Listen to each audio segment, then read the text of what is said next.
Welcome back to the McCoy Leadership Podcast, elevating your impact through valuable insights and conversations about leadership.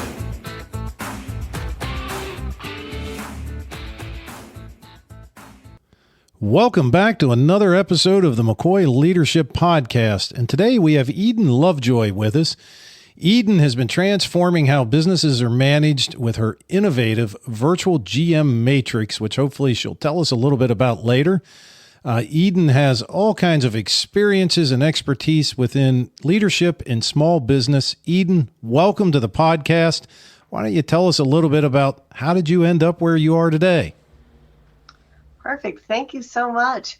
I am so glad to be here today and talking about a topic that is just near and dear to my heart, the idea of small business leadership. So how I ended up here, you and I were chatting a little bit before the show about Homer, Alaska, of all places, where I was living as a young woman. I moved there, independent youth, when I was 17. I moved from California to a little town in Alaska, and I was working in small businesses and thinking about what I wanted to do with my life. And I really realized that I love the diversity of the small business, that everything is different every day, that you get to do the full range of, from picking up the mail to managing people. It's all happening in the same day. And I love that diversity of action, right? I was attracted to it. So I went to school specifically with the idea that I wanted to work in small business management, that was my vision. And date myself a little bit. In 1991, I wrote the first small business resource directory for the state of Alaska. So I did that as an internship project. I have just been focused on this area of small business leadership and resources since I was very young. That is awesome. And, thinking about it, you're in one of the smallest, most remote towns. I mean, there are plenty in Alaska that are more remote, and you're growing a passion for small business. Was there just a single moment where you said, this is what I'm going to do for the rest of my life? Or was it kind of more of a progression? I'm always curious to hear that out of people. I think it wasn't until I had moved out of that tiny town into, still Anchorage is not a huge town, but I had moved into the big city and started in school. And when I was thinking about an internship project, my mentor in school, I picked some random thing to do, some statistical study or something. And he asked me, what is it that you really are excited about? And I shared with him this piece of being really excited about small business. And he said, then that's what you should do. And it really cemented my path forward. And from that moment on, I was not confused. I wasn't, I stayed focused on the goal. So my next question, and I'll preface this with, I have a book that I keep, that it was from 1955, I believe. It's the 1955 Plant Executive's Desk Book. And it explains how to run a business in 1955. And I'm 100% sure that if we did things exactly as it tells us in that book, we would all be in jail today because how things have changed. But what are some signs that you think traditional management styles today, even what we're calling traditional, which might be 1980s and 1990s, might be failing in today's business landscape? I love the question. The go-to handbook for small business management since the 80s for many, many people has been the E-Myth Revisited. And I think that's the management style that many business owners are trying to hold on to. The idea that, we've been saying since the 80s that you need to not work in your business, but work on your business. And I am suggesting that people don't want to be worked on, they want to be worked with. And so the E-Myth strategy of documenting everything, hiring to the basic skill set to fulfill the position, Like that strategy worked really well with baby boomer employees, because baby boomers had a tendency to just go along, like, this is what you want me to do, then that's what I'll do. But the generations we're working with today, millennials and Gen Z, they have grown up in an environment where they understand that their voice is valuable, that their contribution is valuable. They're not interested in coming in and being told, here's the exact steps, just do this. They want to be able to contribute. And so as leaders in that environment, it's our responsibility to engage that talent and bring people to work with them, to the benefit of everyone, actually. So in that 1955 book, a lot of things they talked about were what I would consider micromanagement. That was back then. That was kind of, you told them to do it, and then you went back and you checked, and if they didn't do it, you told them, I'm the boss and you're going to do it because I said you're going to do it. Those types of things.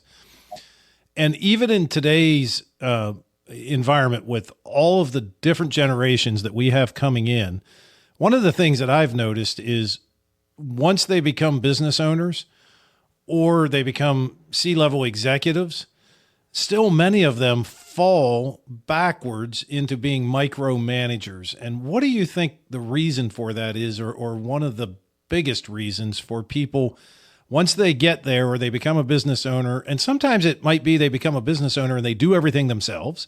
Then they grow and they have to start to hire people. But many times I see people kind of falling backwards, even though that's not necessarily their belief, but they have that, well, I can get it done faster. I'm not going to take time to teach you, or those types of things. What do you think causes that? Well, I think people in times of stress, people will move into their basic strategies, right? Even when we go and learn and educate ourselves to new ideas and new ways of thinking, when things become stressful or difficult, and it's stressful when the team's not doing what you want, right? That's a stressful moment. When that happens, we're going to revert to what we grew up with, which is still a lot of times because I said so, right? Because I said so is the strategy that mothers revert to when they're in stress, right? I mean, we all do. It's like, it's just, this is my thing and I need you to do it, and just do it because I said so. So we need to build in, experience of doing it somehow differently, build in trust, build in, put systems in place to protect us from that. But I would say stress, I mean, being a business owner is a lonely place. You feel like your family gets tired of hearing you complain about what's going on. You've got to figure it out. It's very isolating, and you just feel like sometimes you get backed into a corner and just sort of come out swinging. Just do it. Your explanation there kind of reminded me. I had a mentor, which was one of my immediate bosses at one of my first jobs, and I'll never forget. He wanted something done. Actually, it was a coat rack put in the locker room. And to be honest, I think at the time I really thought it was kind of a dumb idea. I didn't quite understand why this was so important. And the third time that he came to me and said, could you get that coat rack that we had manufactured, because we had it specially made to fit and so on and so forth. And I finally said, I just don't think this is going to work. I don't think people are going to hang their jackets on there. It was for rain jackets for the people that worked outside. And he looked at me and he said, Amos, most of the time I give you a reason and an explanation. He said, but on this particular item, whether you like it or not, it's something that I want done, and I just want you to get it done. Now, that was his way of saying, I'm telling you to do it, so get it done. But my point is that I remember that moment and thinking that was so much better. And I went and did it, and I didn't ask any more questions about it. But kind of thinking along those same lines, how do you feel the role of leadership has evolved over the past few years, and specifically for small business owners? How do I think it has evolved or is evolving? I think there's a there are different groups of business owners, and the people that I work with, I have a lot of clients who are really invested in wanting their team to be successful and do well. There's a sense of this is a team. We really want, like they're, I don't know if it's working for their employees, but there's a high sense of wanting to support the team environment. And maybe that's some of that is navigating with teams through a really difficult circumstance. We all did through the pandemic, right? You're recognizing the emotional impact on people. I mean, I absolutely don't want to get political, but I think that I see quite a few business owners who are in a different mindset around how they're navigating this entity that they have, which is their business that is supported by a number of people, right? That there's that commitment to the families that we're supporting through our business. I don't know if that's new, but I see it as being a high awareness topic. I think it's always been there, but it's maybe more forefront recently. Interesting. I think through the pandemic, I mean, I think will shape things for many years to come as far as how we appreciate having an office, having a place to go to, having a group of people to work for us. But in that same token, through something like that, one of the things that often you will hear complaints from owners and C-level executives and managers is getting the accountability back. So for the owners to understand and kind of that idea that things maybe have become more prevalent, that they realize that not only do they have a business that makes money, but they're supporting families that are working for them. And all of those pieces, still coming back to accountability and engagement, what are some of the steps that a small business can take to get their employees 100% engaged and accountable for what their job is? And a short example is I just talked to a construction business. The owner said, it was about 7:00 at night. He was still in the office, and he said, I said, "What are you doing in the office?" I said, "You're getting close to retirement." And he said, "I'm the only person that'll stay after 5:00. He said, "Come 4:55, people are looking at their watch saying, I got to get out of here. My 8 hours, 10 hours are up." And so how do we get around that? How do we get people to be engaged and accountable for the projects and the goals that they have? Well, that's the intro to the virtual GM matrix that I've designed, the specific steps. Some of them are really familiar, the way we use them, maybe not. So the first is to have a really clearly articulated mission, vision, and values from the owner. The mission, we go back to Simon Sinek and start with why, right? The mission statement, a modern mission statement, should be a simple statement of why we're here. The values are an explanation or the agreements about how we'll behave while we work here, what we're up to, and who we are.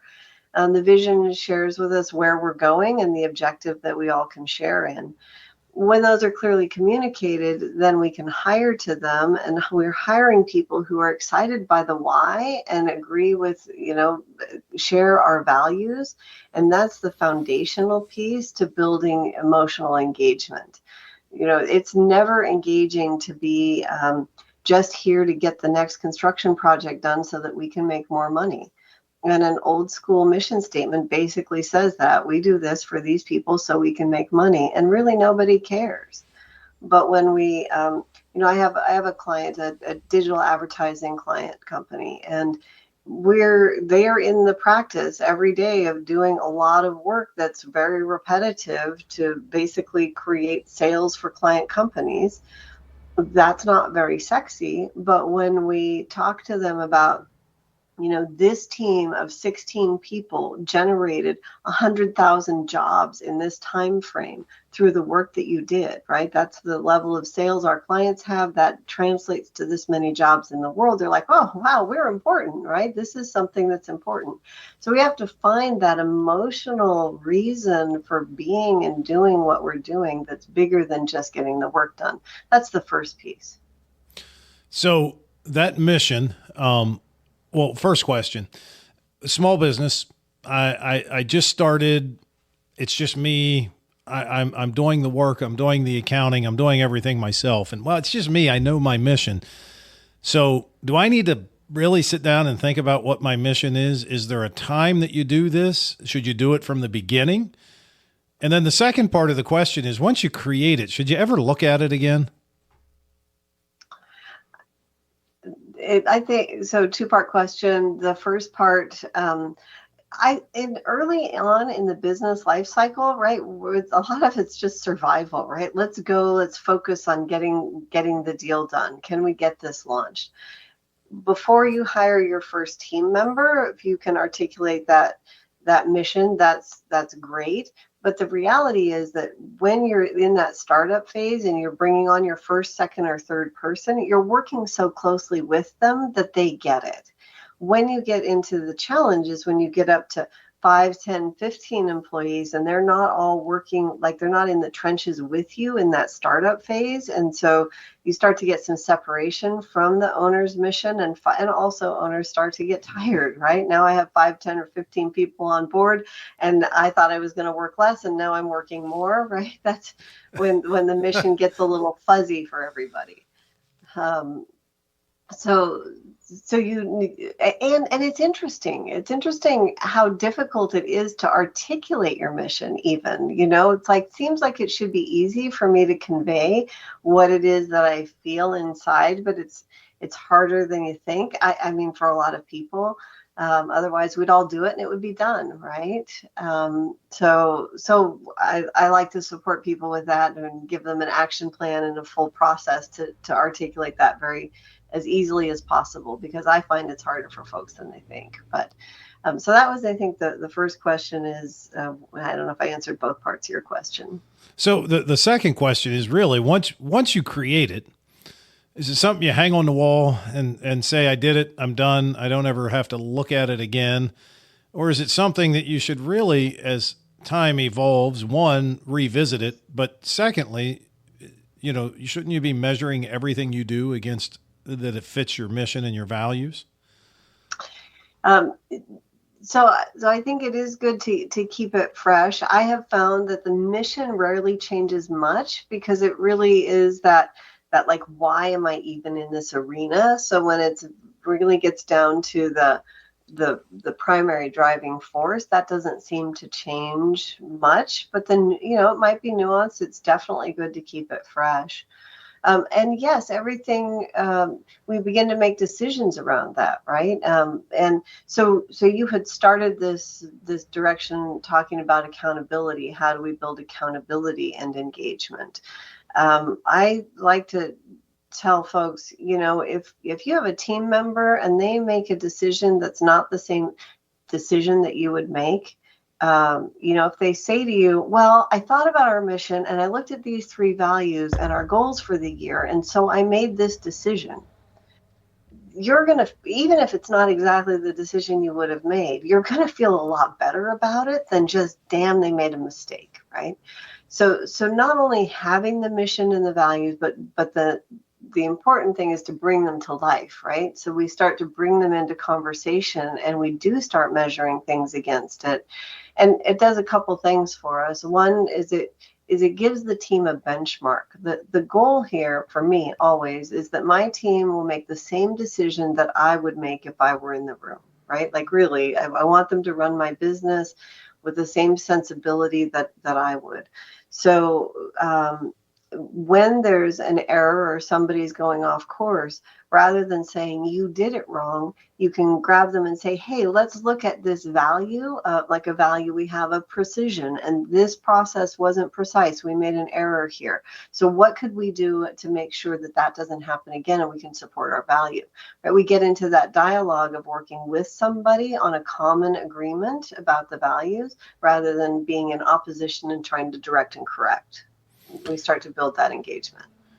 And you just said, again, working with somebody, and I liked what you said at the very beginning, that, we've reminded people for years that you need to work on your business, not in your business, but people want to be worked with, not on. And I think that is a key point to drive home, because I can't think of anybody, including myself, I don't like to be worked on. I don't like going to the dentist. I don't like going to the doctor. I like to be worked with. So I think that is very important. But jumping back to the virtual GM matrix, you've created this system, and I think now also it would be a great time to, I guess I should ask, where can people find more information about the system or to get access to it? Sure, virtualgm.com. Well, that's pretty easy. Sure. Yeah. Well, we got to keep it easy, right? Easy to remember. Yeah. And the virtual GM system, and I guess I'll just take a moment and share the objective of it, right? For that small business owner, up until now, we've had two ideas. One idea is that the owner is going to run the business. The other is I got to run it until I get to the point where I'm big enough that I can hire a general manager to run it for me, right? Like somebody's got to have that position. What I'm suggesting and proving in my businesses, and I own 4 businesses currently with employees. So tested process, right? It's not just theory. This is absolutely a life that I'm living as well. But the idea is that we build in the strength and responsibility, the aspects of general management in the team that exists, so that we don't need to hire an individual to take over that role. And the team then supports us by looking out for those things that a general manager looks out for, which is the bottom line, the customer experience, the market, right, the productivity and efficiency. So we build that engagement into the team. So through the system or the framework, how does it help you to track these things and to put them into practice? So one of the components is, we have to absolutely build a dashboard, right, to track the progress of what we're up to. One of the things that's true as owners is that we cannot be comfortable that our company is operating the way that we want without having the right reference point.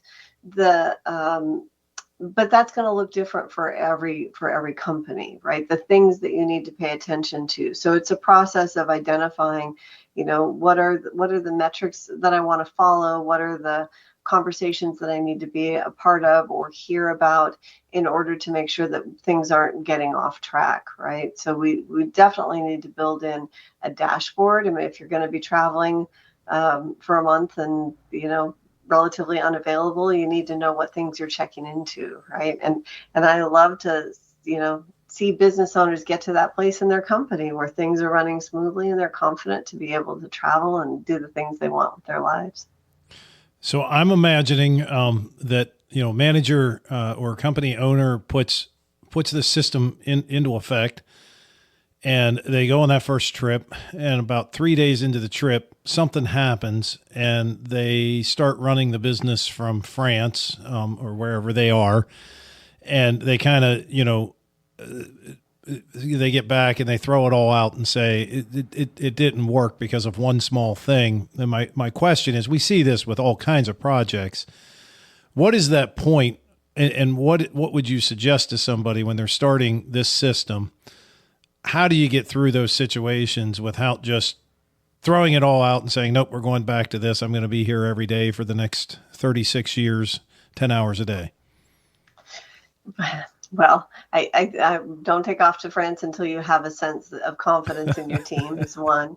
But also, one piece we haven't talked about is building in, we asked about building in accountability, right? I've talked about engagement. I've talked less about the accountability piece. So how we build accountability is by writing role definitions that very clearly communicate to people, not the tasks they're responsible for, but the results that they own. And that's where we shift out of like that old E-Myth model of documenting tasks and processes into like, this is the result that you're accountable for getting to. And those tend to stay more stable over time, but also it builds in ownership. However, we can't give people true accountability without clearly delegating the authority they need to get the job done. So a part of the building out the system is really working with people to confirm, like, these are the results you're accountable for. This is the authority I'm giving you. Does that give you enough authority to achieve that result? And listening to that answer and then practicing with that. So I do think, that like take a trip closer to home first, right? So that you have like you teach your I don't think mama birds kick the baby all the way out of the nest first, right? It's like let's fly a little bit and then we'll fly farther. I guess they do kick them out of the nest, but maybe that's not the right analogy. But crawl before you walk, I guess. Walk before you run, and because delegation is not abandonment. So we can't just put a system in place and say, okay, now you got it, and then be upset when people fail. We do need to give the system time to implement and improve, be proven. But the trick is you begin to practice, right? The reason that you get that phone call in France is because somebody thinks that that's what they need to do is call you in France. And so before we're heading off internationally, we're practicing being in conversations with people. When they bring us a question, it's like, oh, well, that's within your authority to solve. What's your recommendation? We have to teach people that they have authority, especially if we've been in the place of always being the final arbiter of everything and directing everything. And in that habit of micromanagement, we have to practice the principle of delegated authority and build that confidence in the team. So then they won't feel that it's necessary to call you in France. How much effort does it take a small business or anyone that wants to implement this? How much effort does it take to work your way through and make sure that your metrics, your KPIs, whatever you want to call them, that you are looking at are the correct ones? And I'll give a short example. In a manufacturing plant, there was a mechanical problem. I gave the operator a few suggestions as to what he may go look at. He came back later that day and said, I found the problem, and he explained what the problem was. And I said, great. And about a week later, I happened to notice that the same problem was still happening. And I went to the operator and I said, I thought you found the problem. He said, I did. And I said, well, it's doing it again. He said, well, I never fixed it. You didn't tell me to fix it. You told me to go find the problem. And that's an extreme example, but sometimes we're looking at the wrong metrics there. I was just happy that he found the problem, assumed that he would fix it. But how often do people maybe get, and how much effort does it take to get down to the right key metrics that you need to track? I think it's hard to articulate to ourselves what we're already doing. But really that's what that process is. So it's a bit of reflection. I don't think that it's deeply difficult. I mean, I tell people the story of, like, I'm a general manager by craft and inclination. I love to lead teams. I love to lead operations. That's just, my day to day. And I love to share with people how to do that effectively, right? Like, I want to affect as many businesses as possible. What I share with people is, in my company, I like to sit near the front door, right? I want to hear the traffic. I want to hear what calls are coming in, who's walking through, keep my finger on the pulse, right? There's certain, depending on the business, one of them, I need a receivables report very regularly. I need to look at that very closely. On another, I need to look at, marketing results, depending on the company and where it's at. But those things, you're already doing them. It's just a matter of, as you're doing it through the day, listening to conversations, like, how do I think you can identify it pretty quickly. Sometimes a little more challenging to figure out, how do I stay current with the chatter if I'm not in the office, right? Who's going to share that information with me? To keep my finger on the pulse. But yeah, I don't think it's deeply difficult to find the right metrics. Okay. And as we were talking about accountability, I would believe that once we get those right metrics in place, we've given the authority, they now have accountability. That's going to improve productivity. What about turnover? Will it help any in turnover? Because many times small businesses seem to have maybe a little bit higher turnover than what a Fortune 500 company might. Absolutely. Engagement affects turnover and safety and profitability and every other thing, right? When the team is on fire and excited and holding each other accountable, right? But people want to stay in that environment. And, as your profitability grows, your ability to offer higher compensation grows, right? And there's a desire to do that quite often. I think that, the challenge for small business a lot of times is the ability to compete in terms of benefits, right? Time off and health insurance. Like, there's a lot of benefits that are very expensive for a small business to navigate. But when your team is, engaged and your profitability improves and you get that momentum, then it becomes, a self-reinforcing system. I will point out, though, that one of the things that can happen is when you really build in this system of pure accountability and full-on engagement, people who are hiding in the shadows, being non-producers, will self-identify by leaving. So it's, when we clear away the chaos and it becomes apparent that everyone is expected or acknowledged for being a contributor in their role, the people who are hiding out, not really wanting to contribute, will get uncomfortable really quickly. So sometimes there's some turnover early on in the process, but that's healthy cleansing as far as I'm concerned. Got it. So if a business owner today listening is stuck in that cycle of micromanagement, what's one habit that they could possibly start changing today that will help start this journey for them? You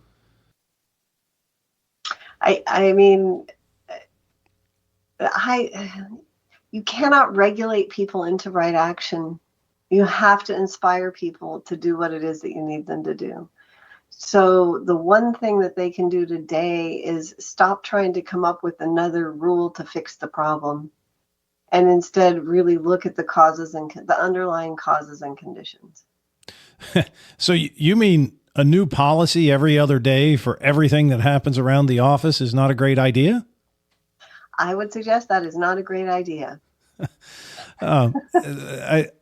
So many times I've seen this happen where, something happens in the workplace and rather than go confront the one person that did whatever it was, we come up with a new policy and send it out to everybody because I guess that's a confrontation thing. So, excuse me, out of everything that we've kind of looked at, unfortunately, this time of year here where I'm at in Pennsylvania, as everything is blooming, sometimes it starts to come out in my voice, and then everybody has to live with it. But everything that we've talked about with the virtual GM matrix, You've told us how to get there, and how to find out more information about it. How long is the process? How long for, a small business that maybe, is doing a couple $100,000 in revenue a year? How long of a process is it for them to start to work their way through this? I mean, when I'm providing the implementing the system as a done for you service, I say 60 to 90 days to real significant transformation in how things are running, depending on availability to work with the team and get things going. I think what I would suggest is, it really depends. And one thing that I'm finding is that it's really helpful to have one or two people on the team who have buy-in as well, because owners are busy already. They're compressed. And so if it's up to the owner to implement this all on their own, I think that feels like a lonely space. So either, looking into possibly done for you service or bringing in members of the team, like make sure not to do it fully alone, because it can drag out forever. Right. So it says, I guess it gets done as quickly as you want it to get done. I can guarantee you that if you came to me and said, you need to implement this, me personally, it would take probably 6 years for me to implement it. But that's just because there's, so many things going on. So I like that, you need to find some people that are going to be responsible and have buy-in and have ownership of it as well. So as we're coming into the end of the podcast, I want to make sure people know, where can they get in contact with you specifically? Where are you active? What's the best way to engage with your content? So I'm still yourvirtualgm.com, and I'm available to schedule a conversation if someone would like to do that. The book is Activate Your Virtual GM, and that's available from the website or on Amazon. So yourvirtualgm.com. And then I'm on LinkedIn, so that if looking for social engagement, that would be a place to look. Awesome. So we always end every podcast with 3 kind of rapid fire questions. And I ask every guest the same 3 questions. And the first question really comes out of so many conversations with leaders, where you hear things, kind of like, when I was in school, they taught this, or the new generation isn't getting this. And so my question is, if we could magically get all of the school administrators across the United States sitting in front of us, what would be one piece of advice that you would give those administrators about maybe something they could add to the curriculum or something that they could instill in the students that would turn out better, more well-rounded leaders for the future? In everything you do, remember, it's more important to teach a person how to think than what to think. I like that. So many times I do think a younger generation, when they're coming to us in the workforce, many times they're like, well, just tell me what to do. And so, yeah, I love that. Second question is, what is your go-to book that over the years you've continually went back to that continues to provide good insights for you? Well, I mentioned it earlier. I think Simon Sinek's Start With Why. Awesome. And the last question is, in the ever-changing world of technology, what is your favorite, most useful piece of technology today? Oh my gosh. I am not an early adopter of technology. So it's I think my go-to reliable, gosh, I'm just going to make myself so old school, but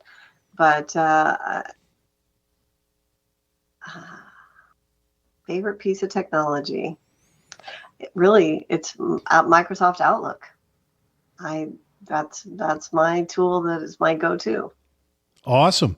And there's nothing wrong with that. There's no right or wrong answer. And I've said many times, mine is pen and paper, because I still do most everything pen and paper. I have digital everything, but if it comes down to it, I want to write it down. Well, Eden, thank you so much for joining us today. I had a lot of fun. I hope maybe we can have you back on in the future. I think we could talk for another hour or so probably about different leadership aspects. But thank you so much for joining us today. It's been my privilege, Amos. Thank you so much for having me here. Absolutely. And for our listeners, if you've enjoyed this episode, don't forget to follow us so you can get alerts whenever the next episode comes out.